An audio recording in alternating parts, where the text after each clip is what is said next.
शिक्षा क्या होती है प्रभु? हम आपसे जानना चाहते हैं। मनुष्य की अंतर्निहित पूर्णता को उजागर करना ही शिक्षा है। समस्त ज्ञान, चाहे वो लौकिक हो या आध्यात्मिक, मनुष्य के साथ ही रहता है, परंतु अज्ञानता के आवरण के कारण वो स्पष्ट नहीं होता। शिक्षा केवल उस आवरण को हटाने का कार्य करती है। अब प्रश्न ये उठता है कि वो आवरण हटता कैसे? कैसे महादेव? चकमक पत्थर के अंदर छिपी अग्नि तभी प्रकट होती है जब कोई उस पत्थर में घर्षण उत्पन्न करता है। वैसे ही व्यक्ति में घर्षण उत्पन्न करने वाला गुरु होता है, जो अज्ञानता दूर कर मनुष्य को स्वयं से मिलाने का प्रयास करता है। गुरु शिष्य को जन्म नहीं देता, अपितु आकार देता है। अब समय आने ही वाला है। प्रभु, यदि आप स्वयं यहाँ कैलाश में उपस्थित हैं, तो प्रतिदिन का संध्या काल पूजन आपके समक्ष क्यों नहीं होता है? पूजित का साक्षात सामने होना मन को भटकने नहीं देता, किंतु जो सच्चे भक्त हैं, भगवान तो उनके मन में, उनके हृदय में निवास करते हैं। जिनके हृदय में श्रद्धा है, उनके लिए पूजा करने हेतु अपने आराध्य का साक्षात सामने होना अनिवार्य नहीं।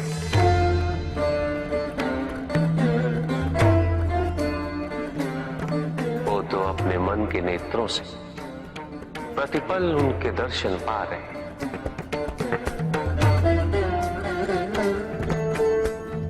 उनकी प्रत्येक अनुभूति में भगवान है।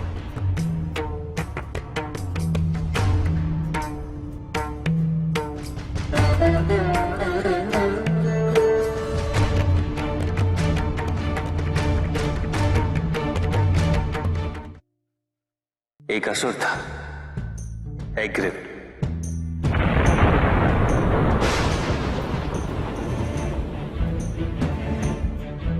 एक दिन वो ब्रह्मलोक गया।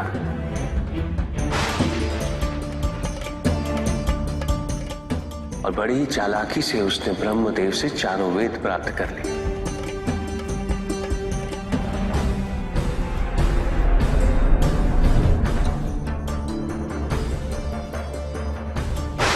और जाके समुद्र में छुप गया।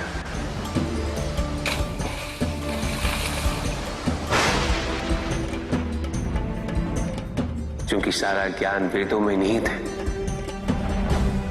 इसीलिए संसार से सारा ज्ञान चला गया। जब अज्ञानता का अंधकार फैलता है तो अधर्म बढ़ने लगता है।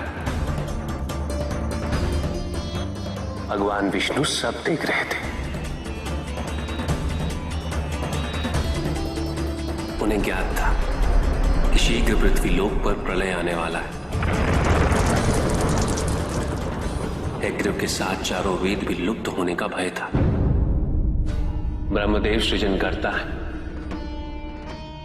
वेदों के अभाव में पुनर्जन्म की प्रक्रिया को पुनर्स्थापित करना अत्यंत कठिन। इसीलिए एग्रिप से उन वेदों को पुनः प्राप्त करना अनिवार्य था। तो भगवान विष्णु ने क्या किया? भगवान विष्णु ने एक मत्स्य रूप धारण किया। वो एक मछली बने और नदी में उतरे। राजा सत्यव्रत स्नान कर रहे थे। एक छोटी सी मछली उनके हाथ में आ गई।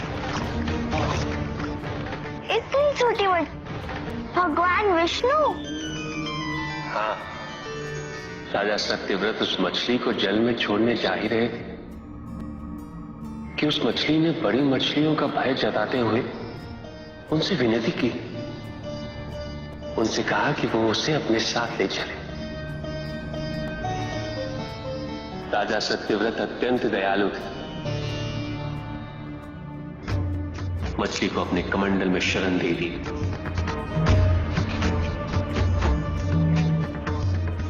और अपने महल में ले गए।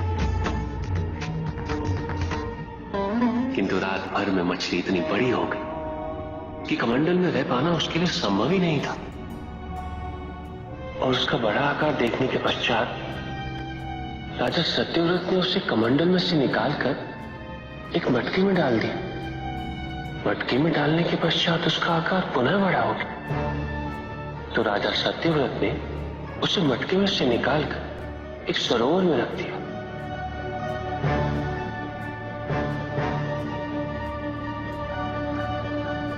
किंतु उस एक ही रात में सरोवर में रखने के पश्चात भी उसका आकार इतना बड़ा हो गया कि उसे नदी में रखना पड़ा। किंतु नदी में रखने के पश्चात भी उसका आकार पुनः बड़ा हो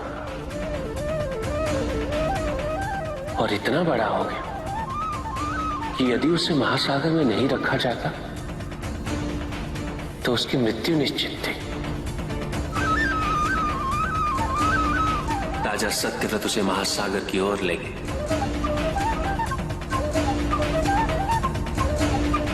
क्योंकि राजा सत्यव्रत तपस्वी थे, ज्ञानी थे, उन्हें आभास हुआ कि ये कोई साधारण मछली नहीं, ये स्वयं साक्षात भगवान विष्णु ही है। भगवान विष्णु राजा सत्यव्रत की उदारता से अत्यंत प्रसन्न थे। इसीलिए उन्होंने राजा सत्यव्रत को मत्स्य रूप धारण करने का कारण बताया।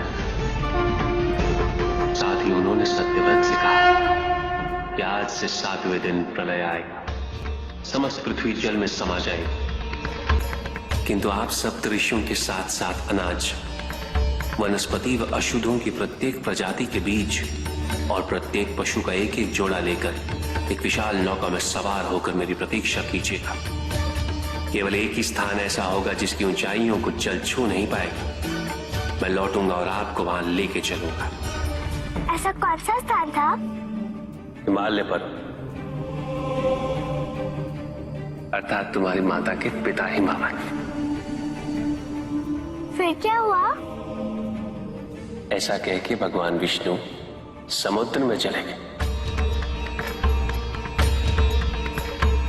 और अपने मत्स्य रूप में उन्होंने हिग्रीव को ढूंढ निकाला।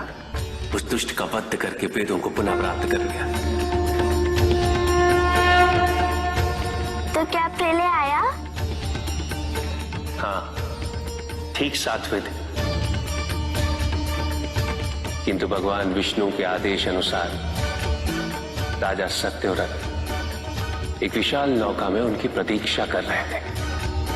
तभी विष्णु जी एक सींग वाली विशाल स्वर्ण मत्स्य रूप में प्रकट हुए।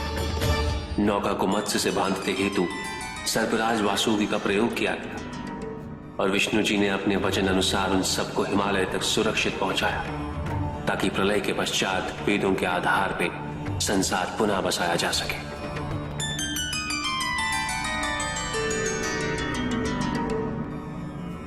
राजा सत्यव्रत मनु कहलाए। मनु अर्थात मानव जाति के प्रणजनक। इसी प्रकार भगवान विष्णु ने न केवल वेदों को पुनः प्राप्त कर, अपितु समस्त संसार का कल्याण भी। अर्थात भगवान हर संकट में अपने भक्तों की सहायता अवश्य करते हैं।